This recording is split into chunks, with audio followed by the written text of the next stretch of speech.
Bonjour à tous, bienvenue dans cette nouvelle vidéo où nous allons découvrir les types de documents en histoire. Le travail de l'historien consiste à découvrir, lire, observer et analyser de nombreux documents historiques.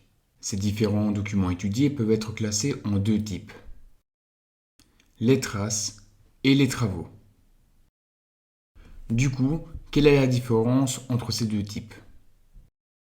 Une trace du passé est un document qui concerne une époque que nous étudions et qui a été réalisé à l'époque étudiée.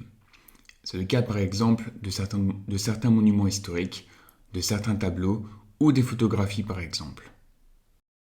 Vous pouvez voir devant vous les peintures de Lascaux présentes dans les grottes de Lascaux qui datent de 17 000 avant Jésus-Christ et qui illustrent la vie à l'époque de la préhistoire. La date du sujet du document est donc ici similaire à la date de réalisation.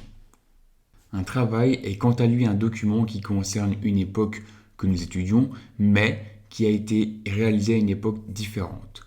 C'est le cas par exemple des séries et jeux vidéo historiques ou de certaines cartes ou schémas.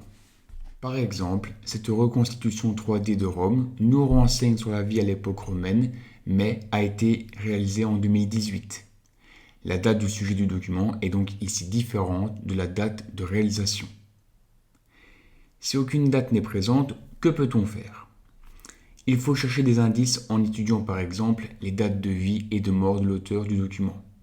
Autre exemple, si un document est originaire d'Internet, il date toujours d'après 1993. Dernier exemple, une photo date toujours d'après 1830. Voilà, tu connais désormais les différents types de documents en histoire. À bientôt pour une prochaine vidéo.